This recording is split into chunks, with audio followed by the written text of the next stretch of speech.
إن الحمد لله نحمده ونستعينه ونؤمن به ونتوكل عليه ونعوذ بالله من شرور أنفسنا ومن سيئات أعمالنا من يهده الله فلا مضل له ومن يضلله فلا هادي له أشهد أن لا إله إلا الله وحده لا شريك له وأشهد أن محمدا عبده ورسوله أرسله بالهدى ودين الحق ليظهره على الدين كله ولو كره المشركون اللهم صل على محمد وعلى آل محمد كما صليت على إبراهيم وعلى آل إبراهيم إنك حميد مجيد اللهم بارك على محمد وعلى آل محمد كما باركت على إبراهيم وعلى آل إبراهيم إنك حميد مجيد أما بعد فإن خير الكلام كلام الله وخير السنن سنن محمد صلى الله عليه وسلم وشر الأمور محدثاتها وكل محدثة بدعة وكل بدعة ضلالة وكل ضلالة في النار أعوذ بالله من الشيطان الرجيم يا أيها الذين آمنوا اتقوا الله حق تقاته ولا تموتن إلا وأنتم مسلمون بسم الله الرحمن الرحيم واذكر في الكتاب إسماعيل إنه كان صادق الوعد وكان رسولا نبيا وكان يأمر أهله بالصلاة والزكاة وكان عند ربه مرضيا സ്നേഹസമ്പന്നരായ സത്യവിശ്വാസികളെ, സത്യവിശ്വാസിനികളെ, അല്ലാഹു സുബ്ഹാനഹു വ തആലയുടെ നിയമങ്ങളും നിർദ്ദേശങ്ങളും പാലിച്ചുകൊണ്ട് തഖ്വയിൽ അധിഷ്ഠിതമായ ജീവിതം നയിക്കണമെന്ന് എന്നോടെന്ന പോലെ നിങ്ങൾ ഓരോരുത്തരെയും ഉപദേശിക്കുകയാണ്, വസിയ്യത്ത് ചെയ്യുകയാണ്. ജീവിതത്തിൽ അല്ലാഹു സുബ്ഹാനഹു വ തആല നമുക്ക് നൽകിയ വലിയൊരു സമ്മാനമാണ് നമ്മുടെ മക്കൾ. ഈ പള്ളിയിലിരിക്കുന്ന പ്രത്യേകിച്ചും രക്ഷിതാക്കൾ സഗൗരവം ചിന്തിക്കേണ്ട ചില കാര്യങ്ങളാണ് ഇന്നത്തെ ഖുത്ബയിലൂടെ ഞാൻ സംസാരിക്കുവാൻ ഉദ്ദേശിക്കുന്നത്. ജീവിതത്തിൽ എന്തിനു വേണ്ടിയാണ് ഇത്രയധികം കഷ്ടപ്പാടുകൾ നമ്മൾ അനുഭവിക്കുന്നത് എന്ന് ചോദിച്ചാൽ, പ്രവാസ ജീവിതം നയിക്കുന്ന പ്രവാസികളോട് എന്തിനാണ് കടലിനക്കരെ സ്വന്തം മക്കളെയും ഭാര്യയെയും വിട്ട് ഒരു പ്രയാസകരമായ ഒരു ജീവിതം എന്തിനു വേണ്ടി എന്ന് ചോദിച്ചാൽ, എല്ലാവർക്കും പറയാനുള്ള ഒരേ ഒരു മറുപടി, എന്റെ മക്കൾക്കും എന്റെ കുടുംബത്തിനും വേണ്ടിയാണ് ഞാൻ ഈ കഷ്ടപ്പാടുകളെല്ലാം ചെയ്യുന്നത്, അനുഭവിക്കുന്നത്. ഇവിടെ ഗൗരവതലത്തിൽ ചിന്തിക്കേണ്ട മറ്റൊരു കാര്യം, ഇങ്ങനെയൊക്കെ നമ്മൾ കഷ്ടപ്പെടുന്ന നമ്മുടെ കുടുംബം, നമ്മുടെ മക്കൾ നമ്മൾ ആഗ്രഹിക്കുന്ന ഒരു തലത്തിലേക്ക് ഉയർന്നു വന്നിട്ടുണ്ടോ എന്ന് ഗൗരവതലത്തിലാണ് സഹോദരങ്ങളെ നമ്മൾ ചിന്തിക്കുകയും ആലോചിക്കുകയും വേണ്ടത്. ദിനേന നമ്മൾ കഷ്ടപ്പെട്ടുകൊണ്ടിരിക്കുന്നത്, പ്രയാസങ്ങൾ അനുഭവിച്ചുകൊണ്ടിരിക്കുന്നത്, പ്രവാസ ജീവിതത്തിന്റെ കയ്പുനീരുകൾ അനുഭവിച്ചുകൊണ്ടിരിക്കുന്നത് നമ്മുടെ ഭാര്യക്കും നമ്മുടെ മക്കൾക്കും വേണ്ടിയാണെങ്കിൽ നമ്മൾ ആഗ്രഹിക്കുന്ന ഒരു തലത്തിലേക്ക് നമ്മുടെ മക്കൾ എത്തിപ്പെട്ടിട്ടുണ്ടോ എന്ന് സഗൗരവം നമ്മൾ ചിന്തിക്കേണ്ടതുണ്ട്. അത് വിദ്യാഭ്യാസപരമായും സ്വഭാവപരമായും പെരുമാറ്റപരമായും ഏത് മേഖലയിലാണെങ്കിലും നമ്മൾ ആഗ്രഹിക്കുന്ന ഒരു തലത്തിലേക്ക് നമ്മളെ മക്കളും എത്തിച്ചേർന്നിട്ടുണ്ടോ എന്ന് നമ്മൾ ഗൗരവത്തിലാണ് ആലോചിക്കേണ്ടത്. കാരണം വിശുദ്ധ ഖുർആൻ വിശ്വാസികളെക്കുറിച്ച് പറയുന്നിടത്ത് പഠിപ്പിക്കുന്ന ഒരു വചനം ഇതാണ്, നമ്മളെ നിരന്തരം കേൾക്കുന്നൊരു വചനമാണ്. യാ അയ്യുഹല്ലദീന ആമനു ഖൂ അൻഫുസകും വ അഹ്ലീകും നാറ. സത്യവിശ്വാസികളെ, നിങ്ങൾ നിങ്ങളുടെ സ്വന്തത്തെയും നിങ്ങളുടെ കുടുംബത്തെയും നരകത്തെ തൊട്ട് കാത്തുകൊള്ളണം. എന്നിട്ട് വിശുദ്ധ ഖുർആൻ പറയുന്നത് അലൈഹാ മലായികത്തുൻ ഗിലാലുൻ ശിദാദ് ലാ യഅസൂനല്ലാഹ മാ അമറഹും വയഫ്അലൂന മാ യുഅ്മറൂൻ. ആ നരകത്തിന്റെ ഭീകരതയെക്കുറിച്ചും ഭയാനകതയെക്കുറിച്ചുമാണ് നമ്മളെ ബോധ്യപ്പെടുത്തുന്നത്. നിങ്ങൾ സ്വയം നരകത്തിൽ നിന്ന് രക്ഷപ്പെടുന്നതോടൊപ്പം തന്നെ നിങ്ങൾ ആർക്കു വേണ്ടിയാണോ കഷ്ടപ്പെടുന്നത് അവരെയും നരകത്തിൽ നിന്ന് രക്ഷപ്പെടുത്തേണ്ട ഉത്തരവാദിത്വം നിങ്ങൾക്കുണ്ട് എന്ന ബോധവൽക്കരണമാണ് സത്യത്തിൽ ഈ ആയത്തിലൂടെ അല്ലാഹു സുബ്ഹാനഹു വ തആല നമ്മളെ പഠിപ്പിക്കുന്നതെങ്കിൽ, വലത് കൈ നെഞ്ചിലേക്ക് ചേർത്തു വെച്ചുകൊണ്ട് നമ്മുടെ ഭാര്യയെക്കുറിച്ചും മക്കളെക്കുറിച്ചും ആത്മവിശ്വാസത്തോടുകൂടി പറയാൻ പറ്റുന്ന എത്ര പേരുണ്ട് ഈ പള്ളിയിൽ? സഹോദരങ്ങളെ, നമ്മൾ ആലോചിക്കണം. എന്റെ ഭാര്യയുടെ സ്വഭാവത്തിന്റെയും വിശ്വാസത്തിന്റെയും വിഷയത്തിൽ ഞാൻ സംതൃപ്തനാണ്. എന്റെ മക്കളുടെ പെരുമാറ്റത്തിലും അവരുടെ വിശ്വാസ മേഖലകളിലും അവരുടെ നന്മകളിലും ഞാൻ സംതൃപ്തനാണെന്ന് പറയുന്ന എത്ര മാതാപിതാക്കൾ ഈ പള്ളിയിലുണ്ട്? വളരെ ഗൗരവത്തിലാണ് നമ്മൾ ആലോചിക്കേണ്ടത്. എന്തുകൊണ്ട് സാധിക്കുന്നില്ല എന്ന് ചോദിച്ചാൽ, നമ്മുടെ മക്കളുടെ വിഷയത്തിൽ നമ്മൾ എല്ലാവരും മിക്ക ആളുകളും ആശങ്കയിലാണ്. സഹോദരങ്ങളെ, എന്തുകൊണ്ട് നമ്മൾ ആഗ്രഹിക്കുന്ന തലത്തിലേക്ക് നമ്മുടെ മക്കൾ ഉയരുന്നില്ല? അല്ലെങ്കിൽ നമ്മുടെ വീട് നമ്മൾ ആഗ്രഹിക്കുന്ന ഒരു തലത്തിലേക്ക് ഒരു ഇസ്ലാമികമായ ഗൃഹാന്തരീക്ഷം സൃഷ്ടിക്കാൻ നമുക്ക് കഴിയുന്നില്ല എന്ന് ചോദിച്ചാൽ, 4 കാര്യങ്ങൾ ശ്രദ്ധിച്ചു കഴിഞ്ഞാൽ നമ്മുടെ വീട് സ്വർഗതുല്യമായ വീടാക്കി മാറ്റാൻ നമുക്ക് കഴിയും. അതിലേറ്റവും പ്രധാനമായി പണ്ഡിതന്മാർ നമ്മളെ പഠിപ്പിക്കുന്ന എന്തറിയോ സഹോദരങ്ങളെ? ഒന്ന് പ്രാർത്ഥനയാണ്. നമ്മൾ ആത്മാർത്ഥമായി പ്രാർത്ഥിക്കാൻ സഹോദരങ്ങളെ നമുക്ക് കഴിയണം.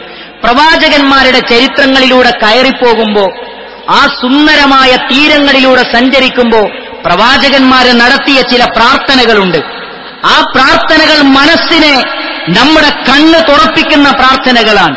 ഇബ്രാഹിം നബി അലൈഹിസ്സലാം പ്രാർത്ഥിക്കുന്ന പ്രാർത്ഥന നമുക്ക് കാണാം. റബ്ബി ജഅൽനി മുഖീമസ്സലാത്തി വമിൻ ദുർരിയതി.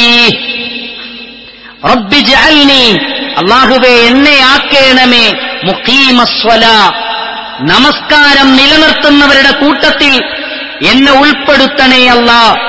പിന്നെ പറയുന്നു വമിൻ ദുർരിയതി, എന്റെ മക്കളെയും നീ ഉൾപ്പെടുത്തണേ എന്ന്.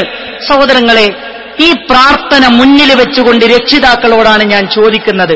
ജീവിതത്തിൽ എന്നെങ്കിലും 10ാം ക്ലാസ്സിൽ പരീക്ഷ എഴുതുന്ന മകന് വേണ്ടി ഫുൾ A+ കിട്ടാൻ പ്രാർത്ഥിക്കുന്ന രക്ഷിതാക്കളെ, +2 പരീക്ഷ എഴുതുന്ന മകന്റെ ഫുൾ A+ വേണ്ടി പ്രാർത്ഥിക്കുന്ന രക്ഷിതാക്കളെ, എന്നെങ്കിലും നമ്മൾ എന്റെ മകനെ പടച്ച റബ്ബേ നമസ്കരിക്കുന്നവരുടെ കൂട്ടത്തിൽ ഉൾപ്പെടുത്തണേ എന്ന് പ്രാർത്ഥിക്കാൻ എനിക്കും നിങ്ങൾക്കും കഴിഞ്ഞിട്ടുണ്ടോ എന്നത് സഗൗരവം നമ്മൾ ചിന്തിക്കേണ്ടതുണ്ട്, ആലോചിക്കേണ്ടതുണ്ട്.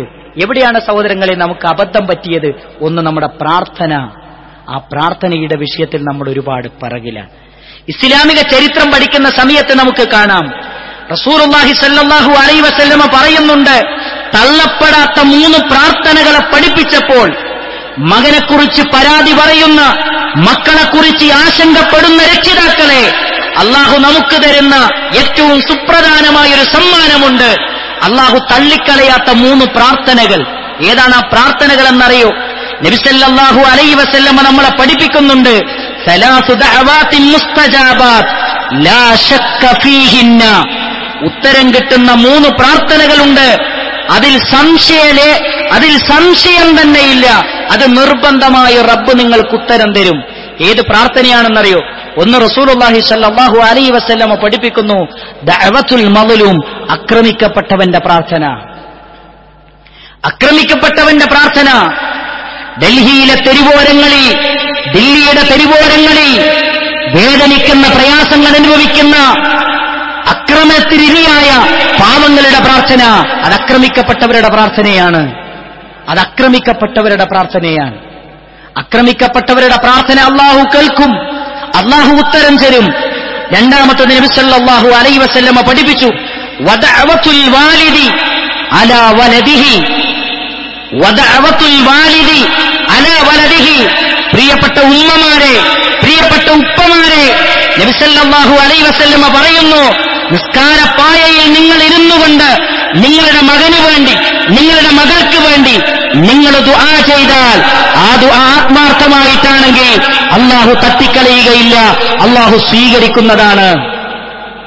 നമ്മുടെ മക്കൾക്ക് വേണ്ടി അല്ലാഹു നമുക്ക് തന്ന ഏറ്റവും വലിയ സമ്മാനം, നിങ്ങളുടെ മക്കൾക്ക് വേണ്ടി നിങ്ങൾ ആത്മാർത്ഥമായി ദുആ ചെയ്താൽ അത് അല്ലാഹു സ്വീകരിക്കുന്നതാണ്.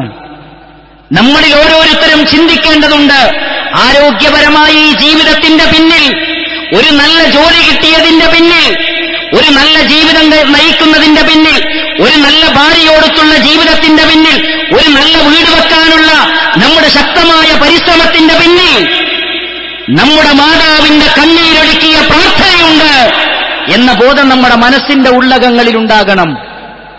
രോഗമില്ലാതെ ആരോഗ്യ ദൃഢഗാത്രരായി നമ്മൾ ജീവിക്കുന്നതിന്റെ പിന്നിൽ കണ്ണീരൊഴുക്കിയ നമ്മുടെ മാതാവിന്റെ പ്രാർത്ഥനയുണ്ട്. അത് നമ്മൾ മറക്കരുത്.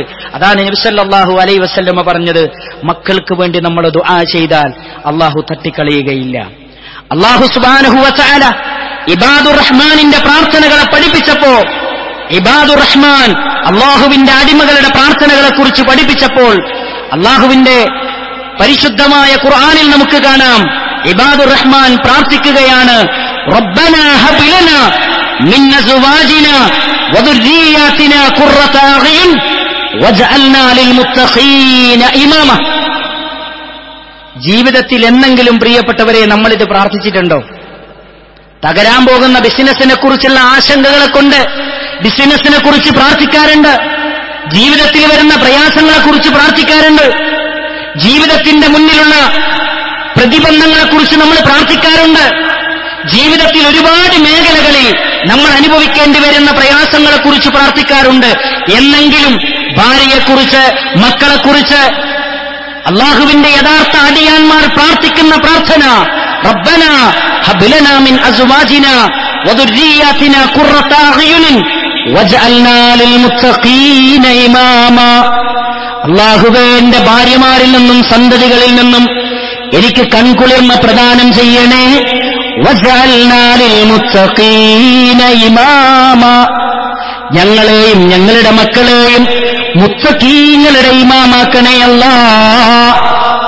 അല്ലാഹുവിനോട് നമ്മൾ പ്രാർത്ഥിച്ചു കഴിഞ്ഞാൽ അല്ലാഹു നമ്മളെ പരിഗണിക്കും. നമ്മുടെ മക്കൾക്ക് വേണ്ടി, നമ്മുടെ ഭാര്യയ്ക്ക് വേണ്ടി, നമ്മുടെ കുടുംബത്തിന് വേണ്ടി നമ്മൾ പ്രാർത്ഥിക്കണം. അത് അല്ലാഹു സുബ്ഹാനഹു വ തആല തട്ടിക്കളയുകയില്ല. മാത്രമല്ല, പ്രാർത്ഥിക്കുമ്പോൾ നബി സല്ലല്ലാഹു അലൈഹി വസല്ലം ഒരു കാര്യം പ്രത്യേകം ഉണർത്തി. എന്താ ഉണർത്തിയത്? ലാ തദൂ അലാ അൻഫുസികും വലാ തദൂ അലാ ഔലാദികും. നിങ്ങൾ ഒരിക്കലും തന്നെ നിങ്ങൾക്കെതിരെ നിങ്ങൾ ദുആ ചെയ്യരുത്. ഒരിക്കലും തന്നെ നിങ്ങളുടെ മക്കൾക്കെതിരെ നിങ്ങൾ ദുആ ചെയ്യരുത്. വലാ തദൂ അലാ അംവാലികും. നിങ്ങളുടെ സമ്പത്തിനെതിരെ ദുആ ചെയ്യരുത്. ലാ തുവാഫിഖൂ മിനല്ലാഹി സാഅതൻ യുസ്അലു ഫീഹാ അതാ ഫയസ്തജീബു ലക്കും. അല്ലാഹുവിന്റെ അടുക്കൽ ഒരു സമയമുണ്ട്.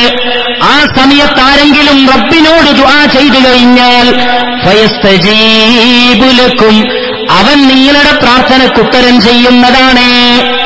മഹാനായ നബി സല്ലല്ലാഹു അലൈഹി വസല്ലമ പറയാൻ, ഒരിക്കലും നിങ്ങൾക്കെതിരെ നിങ്ങൾ ദുആ ചെയ്യരുത്, നിങ്ങളുടെ മക്കൾക്കെതിരെയും നിങ്ങൾ ദുആ ചെയ്യരുത്. നമ്മുടെ മക്കളോട് ദേഷ്യപ്പെട്ടിട്ട്, പ്രത്യേകിച്ച് ഉമ്മമാരുടെ നാവെന്നൊക്കെ ചിലപ്പോൾ വരും, നശിച്ചു പോട്ടെ എന്ന് പറയും, നന്നാവാതിരിക്കട്ടെ എന്ന് പറയും. ഒരിക്കലും പറയാൻ പാടില്ല, അങ്ങനെ പ്രാർത്ഥിക്കാൻ പാടില്ല എന്നാണ് നബി സല്ലല്ലാഹു അലൈഹി വസല്ലമ പറഞ്ഞു. ഒരിക്കലും നിങ്ങളുടെ മക്കൾക്കെതിരെ നിങ്ങൾ ദുആ ചെയ്യരുത്, ഒരിക്കലും നിങ്ങളുടെ സമ്പത്തിനെതിരെ നിങ്ങൾ ദുആ ചെയ്യരുത്, ഒരിക്കലും നിങ്ങൾക്കെതിരെ ദുആ ചെയ്യരുത്. ഇസ്ലാമിന്റെ ചരിത്രം പഠിക്കണം. അങ്ങനെ ദുആ ചെയ്താൽ അതിന്റെ ഫലം നമ്മൾ അനുഭവിക്കേണ്ടി വരും. നിങ്ങൾ ഇസ്ലാമിക ചരിത്രം പഠിക്കുന്നവർക്കറിയാം ജുറൈജ് റഹ്മത്തുള്ളാഹി അലൈഹിയുടെ കഥ. ഒരു വലിയ മലയുടെ ചുവട്ടിൽ ഒരു വർണ്ണശാല പണിത്, ഒരു ആരാധനാലയം പണിത്, അവിടെ സ്വന്തമായി ഇബാദത്തുകളിൽ മുഴുകിയിരുന്ന ആബിദായൊരു മനുഷ്യൻ, നിരന്തരമായി നിസ്കരിക്കുന്ന ഒരു മനുഷ്യൻ, വീട്ടിൽ നിന്നൊക്കെ വിട്ടിട്ട് നിരന്തരം ഇബാദത്തിൽ മുഴുകിയ ഒരു മനുഷ്യൻ. അങ്ങനെ ഉമ്മ വന്നിട്ട് കുറെ ദിവസമായിട്ട് മകനെ കാണുന്നില്ല. ഉമ്മ വന്നിട്ട് വിളിക്കുകയാണ് മോനെ. മോൻ വിളിക്കുത്തരം ചെയ്യുന്നില്ല. നിസ്കാരത്തിൽ ഇങ്ങനെ ആലോചിക്കുകയാണ് ജുറൈജ്, എന്റെ ഉമ്മാന്റെ വിളിക്ക് ഞാൻ ഉത്തരം ചെയ്യണോ, ഉത്തരം ചെയ്യണ്ടേ? ഏതായാലും നിസ്കാരം കഴിഞ്ഞിട്ട് ഉത്തരം ചെയ്യാന്ന് വിചാരിച്ചു. നിസ്കാരം കഴിഞ്ഞപ്പോൾ ഉമ്മാനെ കാണുന്നില്ല. അങ്ങനെ 3 ദിവസം ആവർത്തിച്ചു. അവസാനം 3ാമത്തെ അന്ന് നൊന്തുപറ്റ മകനെ കാണാതെ വേദനയോടെ തിരിച്ചു പോകുമ്പോ ആ ഉമ്മ പ്രാർത്ഥിച്ചുപോയി, അല്ലാഹുമ്മ ലാ മുത്തുമിത്തുഹു അത്താ തുരിയഹു വുജൂഹൽ മയാമിസാത്ത് മൂമിസാത്ത്. അല്ലാഹുവേ, എന്റെ മകനെ വ്യഭിചാരിയുടെ മുഖം കണ്ടിട്ടല്ലാതെ മരിപ്പിക്കരുതേ എന്ന് ജുറൈജിന്റെ മാതാവ് കണ്ണീരൊഴുക്കി പ്രാർത്ഥിച്ചപ്പോ ജുറൈജ് റഹ്മത്തുള്ളാഹി അലൈഹി പരീക്ഷിക്കപ്പെട്ടുപോയി. ഒരു പെണ്ണിന്റെ പേരിൽ ഒരു പെണ്ണ് വന്നിട്ട് പറയാൻ, എന്നെ വ്യഭിചരിക്കണം. ജുറൈജ് റഹ്മത്തുള്ളാഹി അലൈഹി പറഞ്ഞു, ഞാൻ അത്തരക്കാരനല്ല.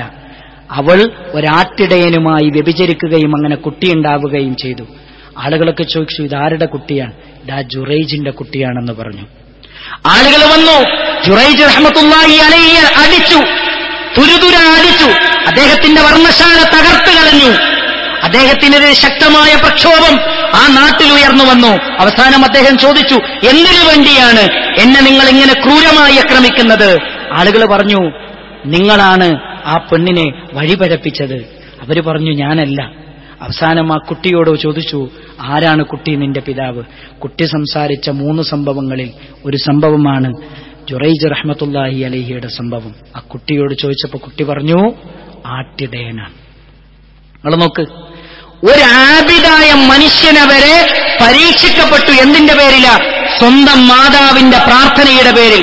അതുകൊണ്ട് രക്ഷിതാക്കളെ, നമ്മുടെ പ്രാർത്ഥനകൾക്ക് വലിയ ഫലം, വലിയ നന്മകൾ സൃഷ്ടിക്കാൻ കഴിയുമെന്നതാണ് ഈ ഹദീസുകൾ നമ്മളെ പഠിപ്പിക്കുന്നത് എന്ന് നമ്മൾ മറക്കരുത്.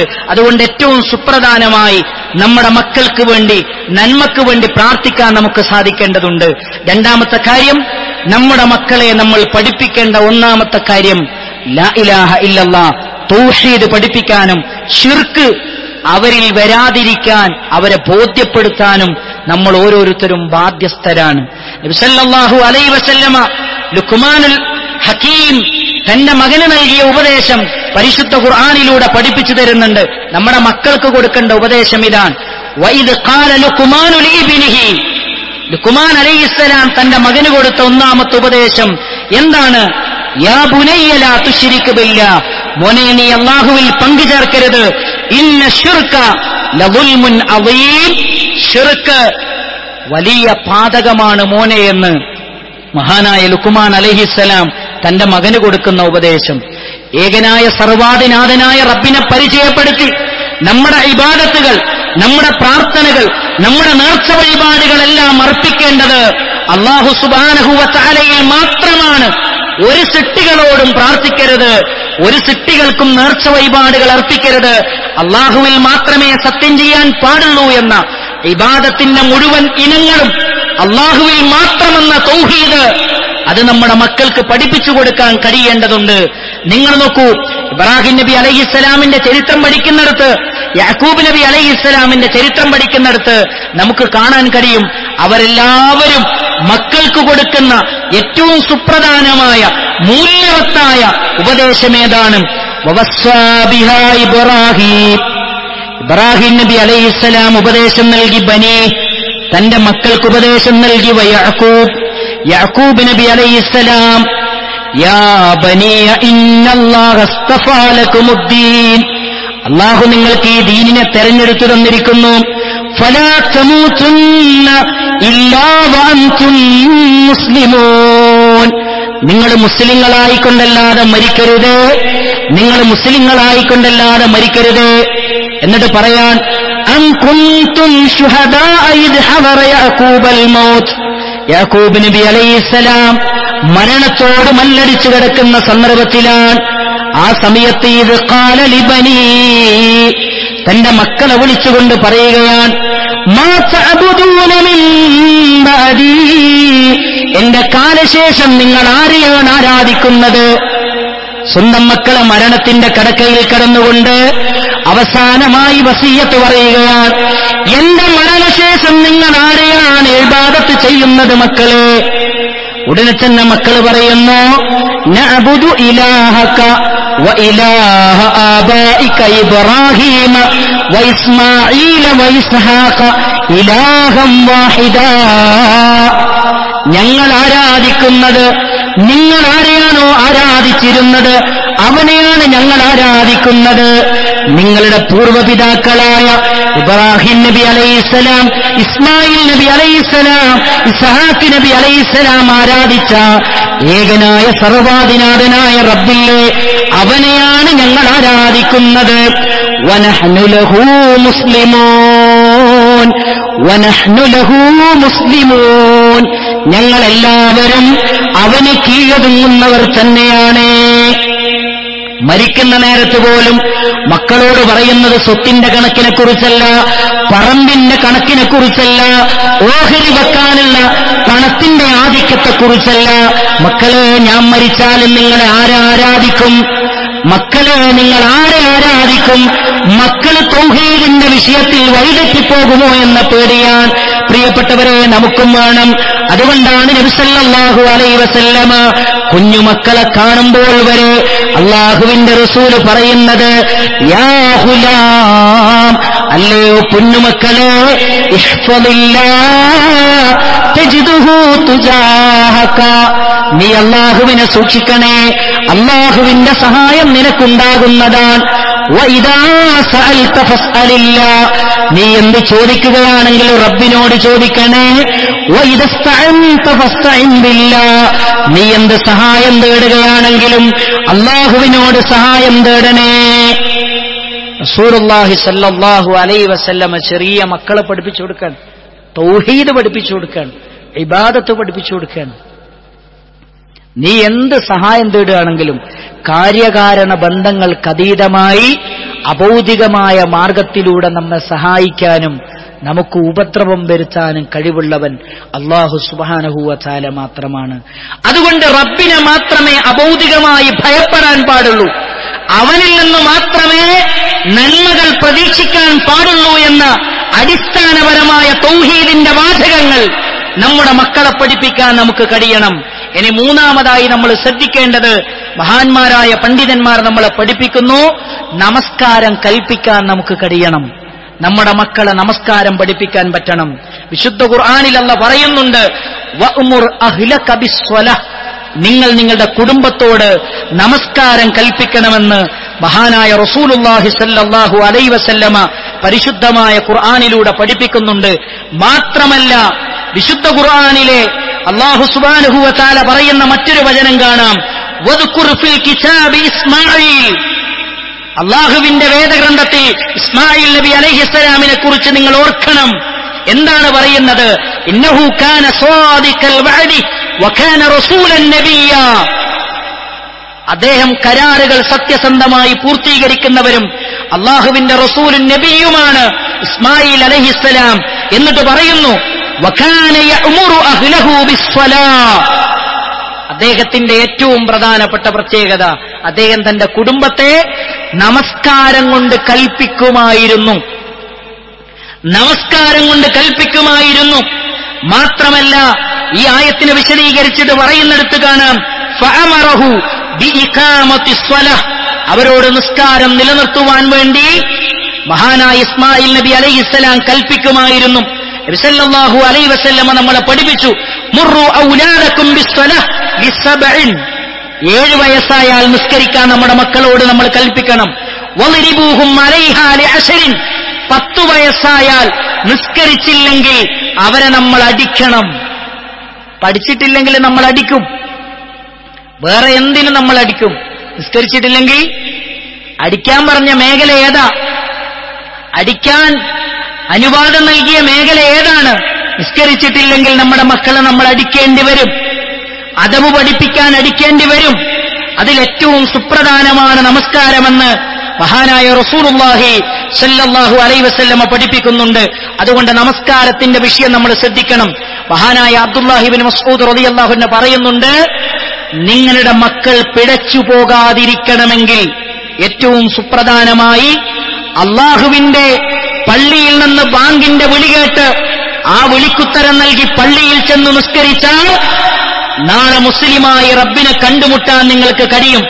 അങ്ങനെ നിങ്ങൾക്ക് സാധിച്ചിട്ടില്ല എങ്കിൽ ലൗ തറക്തുക്കും സുന്നത നബിയിക്കും, നബി സല്ലല്ലാഹു അലൈഹി വസല്ലമയുടെ സുന്നത്തിനെ ആരെങ്കിലും ഉപേക്ഷ വരുത്തിയാൽ, അഥവാ ബാങ്ക് കേട്ടിട്ടും പള്ളിയിൽ പോയി നിസ്കരിക്കുക എന്ന സുന്നത്തിനെ ആരെങ്കിലും ഉപേക്ഷ വരുത്തിയാൽ ലവലൽതും, നിങ്ങൾ പിഴച്ചു പോവുക തന്നെ ചെയ്യും. ഒരു വട്ടമല്ല 3 വട്ടം പറഞ്ഞു, ലവലൽതും, നിങ്ങൾ പിഴച്ചു പോവുക തന്നെ ചെയ്യുമെന്ന് മഹാനായ റസൂലുള്ളാഹി സ്വല്ലല്ലാഹു അലൈഹി വസല്ലമ അദ്ദേഹത്തിന്റെ അരുമ ശിഷ്യനായ അബ്ദുല്ലാഹി ഇബ്നു മസ്ഊദ് റളിയല്ലാഹു അൻഹു നമ്മളെ പഠിപ്പിക്കുന്നു. അതുകൊണ്ട് നിസ്കാരത്തിന്റെ കാര്യം നമ്മൾ ശ്രദ്ധിക്കണം. 4ാമത്തെ പോയിന്റ്, അല്ലാഹു കാണും, അല്ലാഹു കേൾക്കും, അല്ലാഹു അറിയും. അല്ലാഹുവിന്റെ മലക്കുകൾ നമ്മൾ ചെയ്യുന്ന ഓരോ പ്രവർത്തനങ്ങളും രേഖപ്പെടുത്തുന്നുണ്ട് എന്ന ബോധം നമ്മുടെ മനസ്സുകളിൽ, നമ്മുടെ മക്കളുടെ മനസ്സുകളിൽ സന്നിവേശിപ്പിക്കാൻ നമുക്ക് കഴിയേണ്ടതുണ്ട്. എങ്കിൽ നമ്മുടെ മക്കളുടെ വിഷയത്തിൽ നമുക്ക് ആശങ്കയുണ്ടാവുകയില്ല. അല്ലാഹുവിന്റെ ഖുർആൻ നമ്മളെ പഠിപ്പിക്കുന്നുണ്ട്, ആരാണ് അല്ലാഹു സുബ്ഹാനഹു വ തആല, യഅലമു സിർറഹും വനജ്വാഹും, രഹസ്യങ്ങൾ അറിയുന്നവനാണ്, അതേപോലെ തന്നെ രഹസ്യ സംഭാഷണങ്ങൾ അറിയുന്നവനാണ്. യഅലമു ഖായിനത്തുൽ അയുനി വമാ തുഖ്ഫി സുദൂർ, കണ്ണുകളുടെ കട്ടുനോട്ടം അറിയുന്നവനാണ്, ഹൃദയങ്ങളിൽ ഒളിപ്പിച്ചു വെച്ച രഹസ്യങ്ങളും നിഗൂഢതകളും അറിയുന്നവനാണ് നമ്മുടെ റബ്ബ്. മാ യൽഫിദു മിൻ ഖൗലിൻ ഇല്ലാ ലദൈഹി റഖീബുൻ അതീദ്, ഒരു വാക്കുപോലും നമ്മൾ ഉച്ചരിക്കുന്നില്ല 2 മലക്കുകൾ ഉണ്ടായിട്ടല്ലാതെ. നന്മകൾ പറഞ്ഞാൽ, നന്മകൾ ചെയ്താൽ അത് രേഖപ്പെടുത്തുന്ന മലക്കും, തിന്മകൾ ചെയ്താൽ അത് രേഖപ്പെടുത്തുന്ന മലക്കും ഉണ്ടായിട്ടല്ലാതെ ഒരു വാക്കുകൾ നമ്മൾ ഉച്ചരിക്കുന്നില്ല. നാളെ റബ്ബിന്റെ കോടതിയിലേക്ക് ചെന്നാൽ ഈ വായക്ക് സീല് വെക്കും, ഈ കൈകൾ സംസാരിക്കും, ഈ കാലുകൾ സംസാരിക്കും, നമ്മുടെ തൊലികൾ സംസാരിക്കും. അതുകൊണ്ട് നന്മയെ ചെയ്യാൻ പാടുള്ളൂ. ഏത് കാര്യം ചെയ്താലും അതെല്ലാം രേഖപ്പെടുത്തുന്ന മലക്കുണ്ട്, അതെല്ലാം കാണുന്ന റബ്ബുണ്ട്, അതെല്ലാം കേൾക്കുന്ന റബ്ബുണ്ട്, അതെല്ലാം അറിയുന്ന റബ്ബുണ്ട്. അതുകൊണ്ട് തിന്മകളൊന്നും ചെയ്യരുത്. മാതാപിതാക്കൾ കണ്ടില്ലെങ്കിലും, നാട്ടുകാര് കണ്ടില്ലെങ്കിലും, കുടുംബക്കാര് കണ്ടില്ലെങ്കിലും അർഹമുർ-റാഹിമീനായ അല്ലാഹു കാണുന്നു എന്ന ബോധം നമ്മുടെ മക്കളുടെ മനസ്സുകളിൽ സന്നിവേശിപ്പിക്കാൻ നമുക്ക് കഴിഞ്ഞാൽ നമ്മുടെ മക്കളെ അവരെ രഹസ്യത്തിലും പരസ്യത്തിലും നമ്മൾ ഭയപ്പെടേണ്ടി വരികയില്ല, അവരുടെ വിഷയത്തിൽ ആശങ്കപ്പെടേണ്ടി വരികയില്ല. അതുകൊണ്ട് പ്രിയപ്പെട്ട സഹോദരങ്ങളെ, സുപ്രധാനമായ 4 കാര്യങ്ങളാണ് പറഞ്ഞത്. 1ാമത്തെ കാര്യം പ്രാർത്ഥനയാണ്. നമ്മുടെ മക്കൾക്ക് വേണ്ടി ആത്മാർത്ഥമായി സഹോദരങ്ങളെ പ്രാർത്ഥിക്കാൻ നമുക്ക് കഴിയേണ്ടതുണ്ട്. അതേപോലെ തന്നെ അവരെ തൗഹീദ് പഠിപ്പിക്കേണ്ടതുണ്ട്. ശിർക്ക് എന്ന് പറയുന്ന അപകടകരമായ നരകത്തിലേക്ക് എത്തിക്കുന്ന തിന്മയെ ബോധവൽക്കരിക്കേണ്ടതുണ്ട്. അതേപോലെ തന്നെ അവരുടെ നമസ്കാരത്തിന്റെ വിഷയം നമ്മൾ ശ്രദ്ധിക്കേണ്ടതുണ്ട്. 4ാമത്, അല്ലാഹു സുബ്ഹാനഹു വ തആലയെക്കുറിച്ചുള്ള അറിവ് അവരുടെ ഹൃദയത്തിൽ നമുക്ക് പകർന്നു കൊടുക്കാൻ കഴിയേണ്ടതുണ്ട്. അങ്ങനെ പകർന്നുകൊടുത്ത ഒരു കുടുംബം, ഇതെല്ലാം അറിയുന്ന ഒരു കുടുംബം സന്തോഷകരമായൊരു കുടുംബമായി തീരും. സമാധാനമുണ്ടാകും. സ്വർഗതുല്യമായ ജീവിതം അവർക്ക് നയിക്കാൻ ഇവിടെ സാധ്യമാണ് എന്നാണ് പണ്ഡിതന്മാർ നമ്മളെ പഠിപ്പിക്കുന്നത്, പരിശുദ്ധ ഖുർആൻ നമ്മളെ പഠിപ്പിക്കുന്നത്. അല്ലാഹു സുബ്ഹാനഹു വ തആല നമുക്കും നമ്മുടെ കുടുംബത്തിനും തൗഫീഖ് നൽകി അനുഗ്രഹിക്കുമാറാകട്ടെ. അൽഹംദുലില്ലാഹ്, സ്വലാത്തു വസ്സലാമു അലാ റസൂലിഹിൽ അമീൻ വഅലാ ആലിഹി വസ്വഹ്ബിഹി അജ്മഈൻ. അമ്മാ ബഅദ്. യാ അയ്യുഹല്ലദീന ആമനൂ തഖുല്ലാഹ ഹഖ്ക തുഖാതിഹി വലാ തമൂതുന്ന ഇല്ലാ വഅൻതും മുസ്ലിമൂൻ. സ്നേഹാദരണീയരായ സത്യവിശ്വാസികളെ, സത്യവിശ്വാസിനികളെ, അല്ലാഹു സുബ്ഹാനഹു വ തആലയുടെ നിയമങ്ങളും നിർദ്ദേശങ്ങളും പാലിച്ചുകൊണ്ട് തഖ്വയിൽ അധിഷ്ഠിതമായ ജീവിതം നയിക്കണമെന്ന് ഒന്നുകൂടെ ഉപദേശിക്കുകയാണ്, വസിയ്യത്ത് ചെയ്യുകയാണ്. നമുക്കറിയാം, ലോകമിന്ന് വലിയൊരു ഭീതിയിലാണ്. പ്രത്യേകിച്ച് കൊറോണ വൈറസ് ബാധിച്ച രാജ്യങ്ങൾ വലിയ ആശങ്കയിലും ഭീതിയിലും കഴിഞ്ഞുകൂടുന്ന ഈ ഒരു സന്ദർഭത്തിൽ ഒരു സത്യവിശ്വാസി എന്ന നിലയിൽ നമ്മൾ തിരിച്ചറിയേണ്ട ഒന്നാമത്തെ വസ്തുത, ഒരു സത്യവിശ്വാസിയുടെ ജീവിതത്തിൽ എന്തു ബാധിച്ചാലും അതവന് നന്മയാണ്. നബി സല്ലല്ലാഹു അലൈഹി വസല്ലമ പഠിപ്പിച്ചു എന്ന കാര്യമാണ്. ജീവിതത്തിൽ ഒരു ബുദ്ധിമുട്ടാണ് വന്നതെങ്കിൽ അതവന് ഖൈറാണ്, അവിടെ അവൻ ക്ഷമിക്കണം. ജീവിതത്തിൽ ഒരു നന്മയാണ് വന്നതെങ്കിൽ അതും അവന് ഖൈറാണ്, അവിടെയും അവൻ ക്ഷമിക്കണം. അതേപോലെ തന്നെ നമ്മൾ മനസ്സിലാക്കേണ്ട ഒരു കാര്യം, ആത്മാർത്ഥമായി ക്ഷമിക്കുകയും സഹിക്കുകയും ചെയ്യുന്നതോടൊപ്പം തന്നെ പൂർണ്ണമായും അള്ളാഹുവിൽ ഭരമേൽപ്പിച്ചുകൊണ്ട് ജീവിക്കാൻ നമുക്ക് ഓരോരുത്തർക്കും കഴിയണം. കാരണം അള്ളാഹു സുബ്ഹാനഹു വ തആല നമ്മളെ പഠിപ്പിക്കുന്നുണ്ട്, ഖുൽ ലൻ യുസീബനാ ഇല്ലാ മാ കതബല്ലാഹു ലനാ ഹുവ മൗലാനാ വഅലല്ലാഹി ഫല്യതവക്കലിൽ മുതവക്കിലൂൻ. നമ്മുടെ ജീവിതത്തിൽ ഒരു തിന്മയും ബാധിക്കുന്നില്ല അള്ളാഹുവിന്റെ രേഖയിൽ രേഖപ്പെടുത്തിയിട്ടല്ലാതെ. അപ്പൊ നമ്മുടെ ജീവിതത്തിൽ എന്ത് പ്രയാസങ്ങൾ വന്നാലും ആ പ്രയാസങ്ങൾ റബ്ബ് രേഖപ്പെടുത്തിയതാണെന്ന ബോധത്തോടുകൂടി ജീവിക്കാൻ എനിക്കും നിങ്ങൾക്കും സാധിച്ചാൽ അവിടെ ക്ഷമിക്കാനും സഹിക്കാനും അത് ഉൾക്കൊള്ളാനുമുള്ളൊരു മാനസികാവസ്ഥ നമുക്കുണ്ടാകും.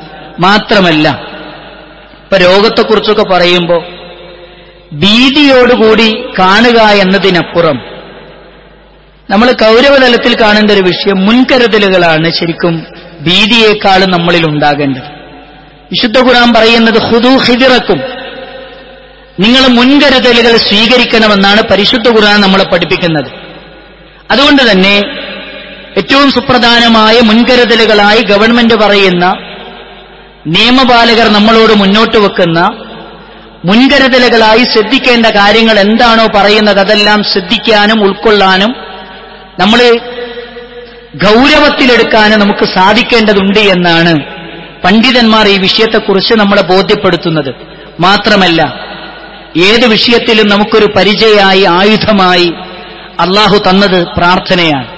നബി സല്ലല്ലാഹു അലൈഹി വസല്ലമ നമ്മളോട് പഠിപ്പിച്ചു തന്നു, ആത്മാർത്ഥമായി നമ്മൾ പ്രാർത്ഥിക്കണം. അല്ലാഹുമ്മ ഇന്നി അഊദു ബിക മിനൽ ബറസി വൽ ജുനൂനി വൽ ജുദാം വമിൻ സയ്യിഇൽ അസ്ഖാം. നബി സല്ലല്ലാഹു അലൈഹി വസല്ലമ പറയുന്നു, അല്ലാഹുമ്മ, അല്ലാഹുവേ, ഇന്നി അഊദു ബിക, ഞാൻ നിന്നോട് രക്ഷ ചോദിക്കുന്നു, മിനൽ ബറസി. ബറസി എന്ന് പറഞ്ഞാൽ പാണ്ട്, വെള്ളപ്പാണ്ടിന് പറയുന്ന പേരാണ് ബറസ്. അല്ലാഹുവേ, ഞാൻ നിന്നോട് വെള്ളപ്പാണ്ടിൽ നിന്ന് ശരണം തേടുന്നു. വൽ ജുനൂൻ, ബുദ്ധിഭ്രമം, അതിൽ നിന്ന് ഞാൻ നിന്നോട് രക്ഷ ചോദിക്കുന്നു. വൽ ജുദാം, കുഷ്ഠരോഗത്തിൽ നിന്ന് ഞാൻ നിന്നോട് രക്ഷ ചോദിക്കുന്നു. വമിൻ സയ്യിഇൽ അസ്ഖാം, എല്ലാവിധ ഉപദ്രവകരമായ രോഗങ്ങളിൽ നിന്നും ഞാൻ നിന്നോട് രക്ഷ ചോദിക്കുന്നു എന്ന് ആത്മാർത്ഥമായി പ്രാർത്ഥിക്കാൻ നബി സല്ലല്ലാഹു അലൈഹി വസല്ലമ പഠിപ്പിച്ചിട്ടുണ്ട്. കാരണം പ്രയാസപ്പെടുന്നവന്റെ പ്രാർത്ഥനകൾക്ക് ഉത്തരം ചെയ്യുന്നവനാണ് അല്ലാഹു സുബ്ഹാനഹു വ തആലയെന്ന് പരിശുദ്ധ ഖുർആനാണ് എന്നെയും നിങ്ങളെയും ബോധ്യപ്പെടുത്തിയത്. അത് നമ്മൾ ശ്രദ്ധിക്കേണ്ടതുണ്ട്. ആത്മാർത്ഥമായി നമ്മൾ പ്രാർത്ഥിക്കണം. ഈ പ്രാർത്ഥന നമ്മൾ പഠിക്കണം. ആത്മാർത്ഥമായി പ്രാർത്ഥിക്കാൻ കഴിയണം.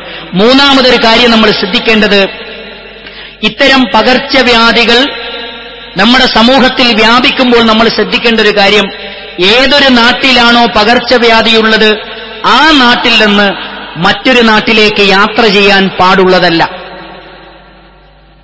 രോഗമുള്ള നാട്ടിൽ നിന്ന് രോഗമില്ലാത്തൊരു നാട്ടിലേക്ക് യാത്ര ചെയ്യാൻ പാടുള്ളതല്ല. അത് പാടില്ല എന്ന് മഹാനായ നബി കരീം സല്ലല്ലാഹു അലൈഹി വസല്ലമ എന്നെയും നിങ്ങളെയും ഗൗരവതലത്തിലാണ് പഠിപ്പിച്ചത്, ബോധ്യപ്പെടുത്തിയത് എന്നും ഗൗരവതലത്തിൽ നമ്മൾ ശ്രദ്ധിക്കേണ്ട ഒരു കാര്യമാണ്. അതേപോലെ തന്നെ ഇനി ശ്രദ്ധിക്കേണ്ട മൂന്നാമത്തെ ഒരു കാര്യം, ഈ രോഗത്തിന്റെ പേരിൽ ഒരുപാട് ഫേക്ക് ന്യൂസുകൾ വ്യാപകമായി വാട്സപ്പുകളിലൂടെ, അതേപോലെ തന്നെ ഫേസ്ബുക്കുകളിലൂടെ, ട്വിറ്ററിലൂടെ പ്രചരിപ്പിക്കപ്പെട്ടുകൊണ്ടിരിക്കുന്നുണ്ട്. നമ്മൾ തിരിച്ചറിയേണ്ട ഒരു കാര്യം, സത്യസന്ധമായ വാർത്തകളല്ലാതെ ഒന്നും തന്നെ നമ്മൾ പ്രചരിപ്പിക്കാൻ പാടില്ല. അതൊരു വിശ്വാസിക്ക് ചേർന്നതല്ല എന്ന തിരിച്ചറിവ് നമുക്കുണ്ടാകണം. നബി സല്ലല്ലാഹു അലൈഹി വസല്ലമ പഠിപ്പിച്ചത് കാണാം, കഫാ ബിൽ മർഇ കദിബൻ അൻ യുഹദ്ദിസ ബികുല്ലി മാ സമിഅ. കേട്ടതൊക്കെ പറയുന്നവൻ അത് മതി അവനൊരു തിന്മയായിട്ട് എന്ന് റസൂലുള്ളാഹി സ്വല്ലല്ലാഹു അലൈഹി വസല്ലം. വരുന്ന മെസ്സേജുകൾ മുഴുവനും അതിന്റെ വസ്തുതകൾ അന്വേഷിക്കാതെ, ശരിതെറ്റുകൾ അന്വേഷിക്കാതെ ഫോർവേഡ് ചെയ്യുന്നത് ശരിയല്ല എന്നാണ് പ്രവാചകൻ സല്ലല്ലാഹു അലൈഹി വസല്ലമ ഈ വിഷയത്തിൽ നമുക്ക് തരുന്ന ശക്തമായ താക്കീതെന്നുകൂടെ ഈ ഒരു സന്ദർഭത്തിൽ നമ്മൾ തിരിച്ചറിയേണ്ടതുണ്ട്. അതുകൊണ്ട് മുൻകരുതലുകൾ അത്യാവശ്യമാണ്. ഗവൺമെന്റുകൾ മുൻകരുതലുകളായി നമ്മളെ പഠിപ്പിച്ച എന്ന കാര്യങ്ങൾ ശ്രദ്ധിക്കുകയും ഉൾക്കൊള്ളുകയും അനുസരിക്കുകയും ചെയ്യാൻ നമ്മൾ പ്രത്യേകം ശ്രദ്ധിക്കേണ്ടതുണ്ട്. രണ്ടാമത് നമ്മൾ പ്രാർത്ഥിക്കണം. മൂന്നാമത് ആത്മാർത്ഥമായി ചെയ്തുപോയ തെറ്റുകളെല്ലാം അള്ളാഹുവിനോട് ഏറ്റുപറഞ്ഞ് മനസ്സിനെ ശുദ്ധീകരിക്കാനുള്ള ഒരു നല്ല മാനസികാവസ്ഥ നമുക്കുണ്ടാകണം. അതേപോലെ തന്നെ അള്ളാഹുവിന്റെ റസൂൽ കരീം സല്ലല്ലാഹു അലൈഹി വസല്ലമ പഠിപ്പിച്ചു തന്നു, ഏതൊരു പരീക്ഷണത്തിൽ നിന്നും രക്ഷപ്പെടാൻ നമുക്ക് കഴിഞ്ഞാൽ, ഏതൊരു അപകടത്തിൽ നിന്നും രക്ഷപ്പെടാൻ നമുക്ക് സാധിച്ചാൽ ആത്മാർത്ഥമായി നിങ്ങൾ പ്രാർത്ഥിക്കണം. അൽഹംദുലില്ലാഹില്ലദീ ആഫാന, ഈ ആരോഗ്യം എനിക്ക് തിരിച്ചു നൽകിയ അല്ലാഹുവേ നിനക്കാണ് സർവസ്തുതിയുമെന്ന് ആത്മാർത്ഥമായി നമ്മൾ ഓരോരുത്തരും പ്രാർത്ഥിക്കണമെന്ന് നബി കരീം സല്ലല്ലാഹു അലൈഹി വസല്ലമ നമ്മെ എല്ലാവരെയും പഠിപ്പിക്കുന്നുണ്ട്. അതുകൊണ്ട് നമുക്ക് പ്രാർത്ഥിക്കാം, അൽഹംദുലില്ലാഹില്ലദീ ആഫാന എന്ന് ആത്മാർത്ഥമായി റബ്ബിനോട് പ്രാർത്ഥിക്കാം. അല്ലാഹു സുബ്ഹാനഹു വ തആല അനുഗ്രഹിക്കുമാറാകട്ടെ. സഹോദരങ്ങളെ, ഇന്ന് നമ്മൾ പിരിക്കുന്ന ഒരു പാവപ്പെട്ട ഒരു സഹോദരിക്ക് വേണ്ടിയാണ്. ആ സഹോദരിയുടെ പ്രത്യേകത, ആ സഹോദരിയുടെ ഭർത്താവ് മാനസികമായ നില തെറ്റിയ അവസ്ഥയിലുള്ളൊരു ഭർത്താവാണ്. ശാരീരികമായി ഒരു ജോലിയൊന്നും എടുക്കാൻ പറ്റാത്തൊരു അവസ്ഥയാണ്. അവർക്ക് 2 മക്കളാണുള്ളത്.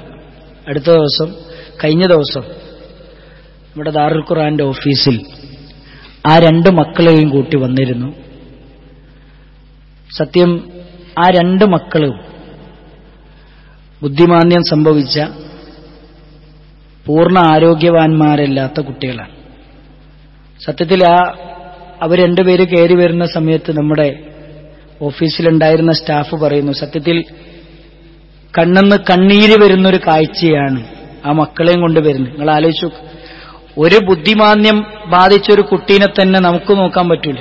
നിങ്ങൾ ആലോചിച്ച് നോക്കുമ്പോൾ ഉള്ള 2 കുട്ടികളും ബുദ്ധിമാന്ദ്യം ബാധിച്ച, ശാരീരികമായി ശരിക്കും നടക്കാനൊന്നും പറ്റാത്ത 2 കുട്ടികളുള്ള ഒരു ഉമ്മ, സ്വന്തം ഭർത്താവാണെങ്കിൽ ജോലി ചെയ്യാൻ പറ്റാതെ ഭർത്താവിനും ബുദ്ധിഭ്രമം ബാധിച്ച് കിടപ്പിലായൊരവസ്ഥ. അവർക്കൊരു വീട് നിർമ്മിക്കണം. ആ വീടിന്റെ ഒരു തറയാണ് നമ്മളോട് ചോദിച്ചത്. അതിന് പ്രിയപ്പെട്ട സഹോദരങ്ങളെ, ഈ പള്ളിയിലിരിക്കുന്ന മുഴുവൻ ആളുകളും കഴിവിന്റെ പരമാവധി ഒരു പാവപ്പെട്ട കുടുംബത്തിന് വേണ്ടി നബി സല്ലല്ലാഹു അലൈഹി വസല്ലമ പറഞ്ഞതുപോലെ അള്ളാഹുവിന്റെ മലക്കുകൾ നമുക്ക് വേണ്ടി ദുആ ചെയ്യുന്നുണ്ട്, കൊടുക്കുന്നവൻ ഏറ്റുകൊടുക്കണേ അല്ലാഹ്. അള്ളാഹുവിന്റെ റസൂൽ കരീം സല്ലല്ലാഹു അലൈഹി വസല്ലമ പറയുന്നുണ്ട്, ദാവൂ മറവാക്കും, നിങ്ങളുടെ രോഗങ്ങൾ നിങ്ങൾ ചികിത്സിക്കണം, ബിസ്വദഖ, സ്വദഖ കൊണ്ട് ചികിത്സിക്കണം. അള്ളാഹുവിന്റെ കോപം നിങ്ങൾ കെടുത്തിക്കളയണം സ്വദഖ കൊണ്ട് എന്ന് മുഹമ്മദ് റസൂലുള്ളാഹി സ്വല്ലല്ലാഹു അലൈഹി വസല്ലമ പഠിപ്പിച്ചു എന്ന ഈ വചനങ്ങളെല്ലാം നമ്മുടെ മനസ്സിലേക്ക് ഇട്ടുകൊണ്ട്, സഹോദരങ്ങളെ, ഈ പാവപ്പെട്ട സഹോദരിക്കും ഈ ബുദ്ധിഭ്രമം ബാധിച്ച ഈ 2 കുട്ടികൾക്കും ഒരു വീട് നിർമ്മിക്കാനുള്ള തറയാണ് നമ്മളോട് ആവശ്യപ്പെട്ടത്. നമ്മളെക്കൊണ്ട് എന്താണോ പ്രിയപ്പെട്ടവരെ കഴിയുന്നത് നമ്മൾ കൊടുക്കണം. ഇതൊരിക്കലും കുറഞ്ഞു പോകുന്ന കൊടുക്കലല്ല. നബി സല്ലല്ലാഹു അലൈഹി വസല്ലമ പറഞ്ഞതുപോലെ, അല്ലാഹു സുബ്ഹാനഹു വ തആല പഠിപ്പിച്ചു തന്നതുപോലെ, സ്വദഖ അത് അല്ലാഹു വലത് കൈകൊണ്ട് സ്വീകരിച്ച് വലിയ പർവ്വത സമാനമായി നാളെ പരലോകത്ത് വളർത്തി വലുതാക്കി നമുക്ക് തരുന്ന, അത് എത്ര ചെറിയ നാണയമാണെങ്കിലും. അപ്പൊ നമ്മുടെ അവസ്ഥ നമുക്ക് എല്ലാവർക്കും അറിയാം. പല കച്ചവടക്കാരും ഇവിടെ ഉണ്ട്, ബിസിനസ്സുകാരുണ്ട്. സാധാരണ കിട്ടുന്നതിനേക്കാളും പകുതി മാത്രമേ പല ആളുകൾക്കും കച്ചവടമുള്ളൂ, ബിസിനസ്സുള്ളൂ. അതൊക്കെ എല്ലാവർക്കും അറിയാം. അള്ളാഹു നമ്മുടെ പ്രയാസങ്ങളൊക്കെ ദൂരീകരിച്ചു തരുമാറാകട്ടെ. ബുദ്ധിമുട്ടുകളും പ്രതിസന്ധികളും അള്ളാഹു പരിഹരിച്ചു തരുമാറാകട്ടെ. അതുകൊണ്ട് സഹോദരങ്ങളെ, കഴിവിന്റെ പരമാവധി ഈ കുടുംബത്തിന് വേണ്ടി നിങ്ങൾ എല്ലാവരും സംഭാവന ചെയ്യണമെന്നാണ് ഓർമ്മപ്പെടുത്താനുള്ളത്. അല്ലാഹു സുബ്ഹാനഹു വ തആല അത്തരത്തിലുള്ള എല്ലാ പ്രയാസങ്ങളിൽ നിന്നും, ദുരിതങ്ങളിൽ നിന്നും, രോഗങ്ങളിൽ നിന്നും അല്ലാഹു നമ്മയെയും നമ്മുടെ കുടുംബത്തെയും നമ്മുടെ സമൂഹത്തെയും കാത്തുരക്ഷിക്കുമാറാകട്ടെ. ഡൽഹിയുടെ തെരുവോരങ്ങളിൽ വേദനകൾ അനുഭവിക്കുന്ന ആയിരക്കണക്കിന് മുസ്ലിം സഹോദരങ്ങളുണ്ട്. അവർക്കല്ലാഹു രക്ഷയും സമാധാനവും നൽകി അനുഗ്രഹിക്കുമാറാകട്ടെ. ജീവിതത്തിന്റെ എല്ലാ രംഗങ്ങളിലും അല്ലാഹുവിനെ സൂക്ഷിച്ചുകൊണ്ട് രഹസ്യ പരസ്യ ജീവിതത്തിൽ ഒരു മുത്തഖിയായി ജീവിക്കാൻ അല്ലാഹു നമുക്കെല്ലാവർക്കും തൗഫീക്ക് നൽകി അനുഗ്രഹിക്കുമാറാകട്ടെ. മരിക്കുമ്പോൾ ലാ ഇലാഹ ഇല്ലല്ലാഹ് എന്ന കലിമത്ത് തൗഹീദ് ചൊല്ലി മരിക്കാൻ അല്ലാഹു നമ്മെ അനുഗ്രഹിക്കുമാറാകട്ടെ. നമ്മുടെ മക്കളിൽ നിന്നും ഭാര്യമാരിൽ നിന്നും അല്ലാഹു കൺകുളിർമ പ്രദാനം ചെയ്യുമാറാകട്ടെ. മക്കൾ മുഖേന സമാധാനത്തോടുകൂടി സ്വർഗത്തിന്റെ ഉന്നതങ്ങളിലേക്ക് കയറിപ്പോകാൻ അല്ലാഹു നമുക്ക് തൗഫീക്ക് നൽകി അനുഗ്രഹിക്കുമാറാകട്ടെ. മാരകമായ ക്യാൻസർ പോലെയുള്ള രോഗങ്ങളിൽ നിന്ന് അല്ലാഹു നമ്മെയും നമ്മുടെ കുടുംബത്തെയും നമ്മുടെ സഹോദരങ്ങളെയും കാത്തുരക്ഷിക്കുമാറാകട്ടെ. അത്തരം പരീക്ഷണങ്ങളിൽ നിന്ന് അല്ലാഹു നമ്മെയും നമ്മുടെ കുടുംബത്തെയും നമ്മുടെ സമൂഹത്തെയും കാത്തുരക്ഷിക്കുമാറാകട്ടെ. നമ്മളിൽ നിന്ന് മരണപ്പെട്ടു പോയ നമ്മുടെ ബന്ധുമിത്രാദികൾ, നമ്മുടെ സുഹൃത്തുക്കൾ, പണ്ഡിതന്മാർ, നേതാക്കന്മാർ, അവരുടെ ഖബറുകൾ അല്ലാഹു വിശാലമാക്കി കൊടുക്കുമാറാകട്ടെ. അവർക്ക് അല്ലാഹു മഗ്ഫിറത്തും മർഹമത്തും നൽകി അനുഗ്രഹിക്കുമാറാകട്ടെ. റബ്ബനാ തഖബ്ബൽ മിന്നാ ഇന്നക അൻതസ് സമീഉൽ അലീം വതുബ് അലൈനാ ഇന്നക അൻതത് തവ്വാബുർ റഹീം. റബ്ബനാ ഹബ് ലനാ മിൻ അസ്വാജിനാ വദുരിയാതിനാ ഖുർറത അഅ്യുൻ വജഅൽനാ ലിൽമുത്തഖീന ഇമാമ. اللهم اغفر للمؤمنين والمؤمنات والمسلمين والمسلمات الأحياء منهم والأموات إنك مجيب الدعوات يا قاضي الحاجات. اللهم أجرنا من النار، اللهم أجرنا من النار، اللهم أجرنا من النار. ربنا آتنا في الدنيا حسنة وفي الآخرة حسنة وقنا عذاب النار. آمين برحمتك يا رب.